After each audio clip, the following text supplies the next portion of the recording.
As iron sharpens iron, so one man sharpens another. Welcome back to the Iron Saints podcast with your host Dan Willis. Good morning, Saints. It is a new week and we are right back at it. I hope you guys had a fantastic Lord's Day. I hope the weekend was great for you and your family, or just you. The amazing thing with this podcast is there's so many different guys from so many different walks, and I'm constantly reminded of that. I was just looking over, the demographics of who's been listening, and the range is so far from 13 to 18 all the way up to the 60s. So it's really, really interesting to see how men from all ages are just kind of being pulled back to the word. And that's such a blessing. So thank you to all of you that are listening. Thank you to all of you who have taken the time to leave reviews wherever you are listening. It's definitely growing, and it's pretty amazing to see. So thank you for that. But that's that. Let's get down to it. We're going to continue through Luke today. Luke has been what we are walking through. We've kind of done the first part of Christ's journey where he does some miracles. He's walking with his apostles. There's lots of lessons and teachings, but we are getting closer and closer to the crucifixion alongside the actual calendar. So it's kind of nice that we are heading into this, not so much for Jesus, but for us, that we are heading into this around the same time as Easter in the real world. So we get to tackle this and wrestle through it. We're going to see that Christ has to face quite a bit of suffering in the upcoming passages, but it's for God's glory and our good. So here we go.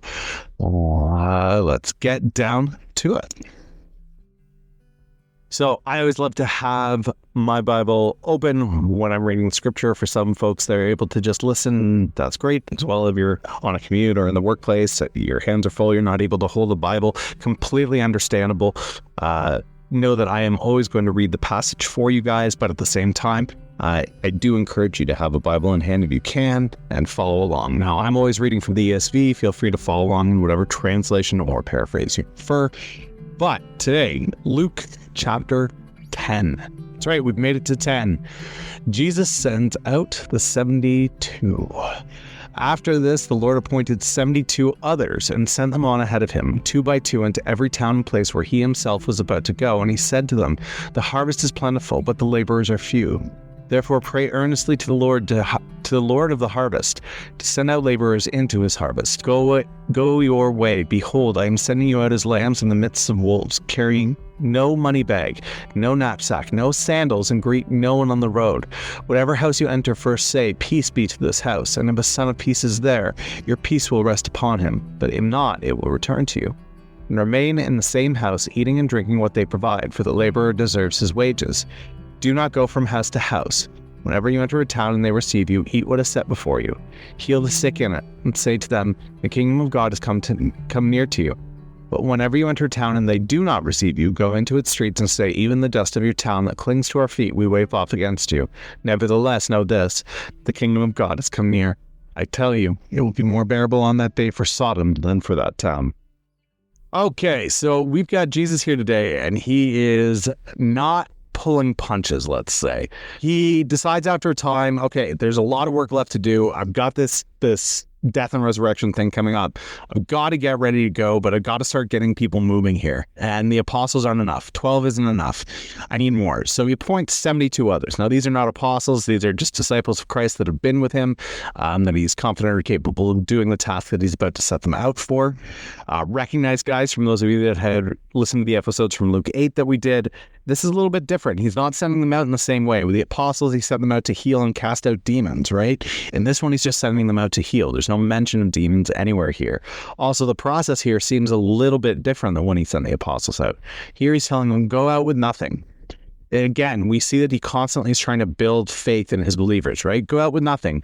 Go out with your knapsack, no sandals, no money bag. Just go out, hit the road, go as you are. You're going to look impoverished. Go where you are with the gospel. That's enough. That's sufficient. You can do that. That's enough.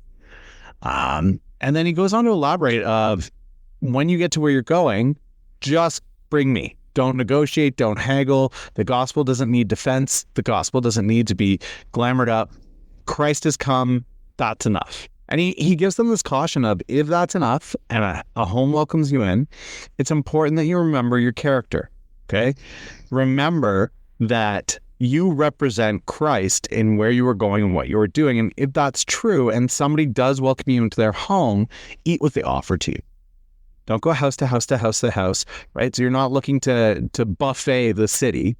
Oh, this is a city that welcomes Christ? Great. I'm going to hop to this house and that house. And oh, what are they cooking for dinner over there? No. The house that welcomes you in, stay there. Okay? This isn't about where you're going to stay. You're not looking for the classiest establishment. You're going with purpose to spread the gospel. This isn't a cruise. It's not a vacation. There's work to be done here. So stay humble in whatever house has you. And then he gets to the last part of this that is hard, but it is just.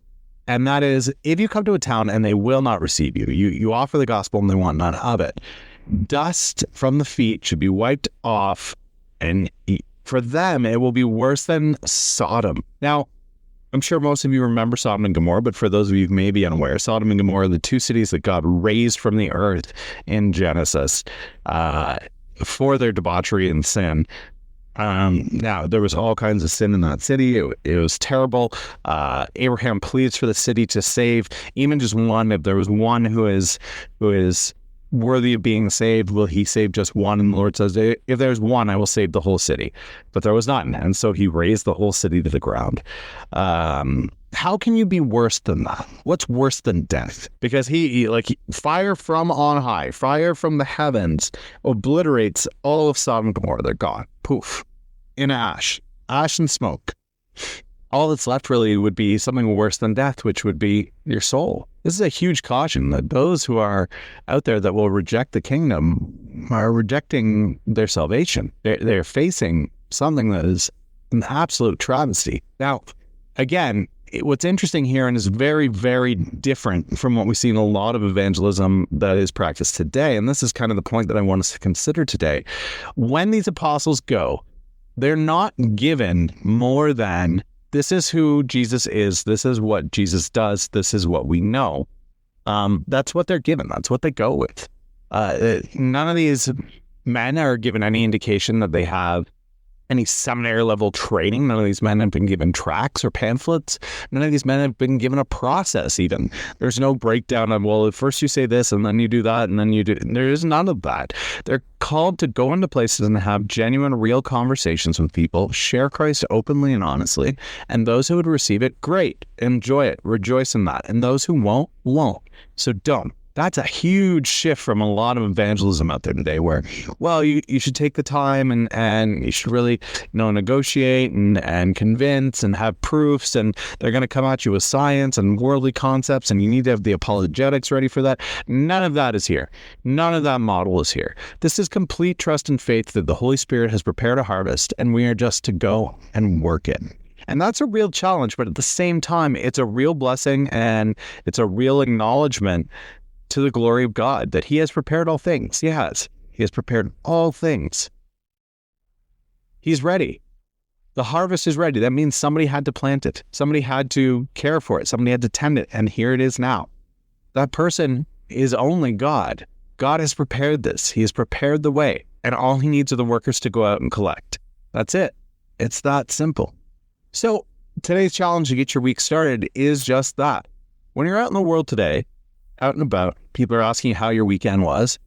Maybe we don't share about the sports game that we watch. Maybe we don't share about the movie we went to see at the theater. Maybe instead we share about the sermon on Sunday morning. Just share the sermon. And I'm not saying you're going to share the sermon with the hope of, well, if they don't get it, Sodom is going to rain down. That's not the hope. The hope is that they do get it. The hope is that you keep it simple. You share testimony. You share Christ and the work that he's doing in your life, what you saw on Sunday morning. And then with that, you continue to move forward. Don't get caught up on the people that aren't interested. The harvest is plentiful. The workers are few, okay? If you happen to trip across somebody who is not interested, oh well, not interested. I know it's hard. It's going to be hard, but there's so many that will say yes that we have to remain committed and focused. Absolutely have to. There is no question. It must happen. And Jesus is saying it needs to happen in a big way because for him, well, there's this deadline. For us, there's always a deadline. We only have as much time as we have. And with that, we want to be as much as possible bringing as many to Christ as we can, sharing the gospel in faith, trusting the Lord has prepared a harvest. So this week, as you head out, wherever that may be, on your walk, your work, your relationships, make a point to just speak openly and honestly about Christ, who he is, what he's doing in you, and what he's done for you. Just let people know. See what happens. All right, guys, I always want to close in prayer. Again, huge shout out to all of you guys that are dropping prayer requests. Please continue to do so. The social media channels are down below. Feel free to post there as well. I am working on something with a large Christian group online for men specifically. I may start to include that Facebook link down below in the description of the podcast, and you guys will be able to add to the prayer wall that's there as well. I will be lifting up those prayers as well. So, without further ado, Lord, I bless these men, all who are listening, but the saints especially, who are brothers in the faith. This podcast was intentionally built for them so that they would take the time to dwell on your word each day, that they would take the time to wrestle, that they would take the time to sharpen themselves and to sharpen one another. Pray for the men that are struggling, Lord, that are feeling distant from you and far from you, and they want to return.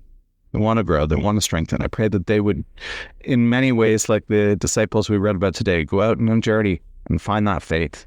Realize the harvest is real, the gospel is real, and there's a power and authority to it, Lord.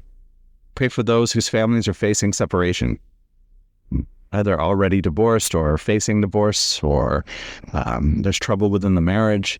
I pray that you're there, Lord. Your hand is in that. That is a real difficult struggle to go through. And I know, Lord, you are used to a dysfunctional marriage with us, but Lord, we always have you, and you never turn from us, and you never stray from us, and you love us immensely. I pray that the men who are struggling through, Lord, that they would struggle in the same way that you struggled for your bride, that they would fight. The marriage is worth it. Their bride is worth it. Their children are worth it. Pray that you would put it in their heart, rekindle that fire, save those marriages, build those families. Lord, I pray for those facing illness for themselves and their loved ones. Illness takes its toll in a big way. It may just be the flesh, but the flesh has its toll. Pray that you would place your hand of healing on those people. You would bless them, the young and the old. Be with them. You may not always remove the thorn from their flesh, Lord, but you can always be a healer to their soul. So be with those families. Help them to be at rest and be at ease in those situations where it seems like there is no hope. Pray for those where there is endless and abounding hope, that they would continue to hold that hope, Lord, that they would not become discouraged. I pray for those that are ill, Lord, that they would see your healing hand. In your name we pray. Amen. That's it, guys. I hope you have an amazing week this week. We're going to keep going through Luke 10 this week, and we're going to keep moving towards the crucifixion of Christ over the next couple of weeks. Just a reminder, guys, I'm going to leave all the episodes up, but when we move into Acts after the book of Luke, it will be the start of the second season. So for those of you that follow along episode by episode, don't be surprised if you see it go back to episode 1, because that will be season 2, episode 1, and we'll be in the book of Acts. That's it for today. Thanks again, guys, and have a good one. Thank you for listening to the Iron Saints podcast. If you are looking to share your prayer requests, check the description for social media or email to contact the show. Blessings on you all until next time.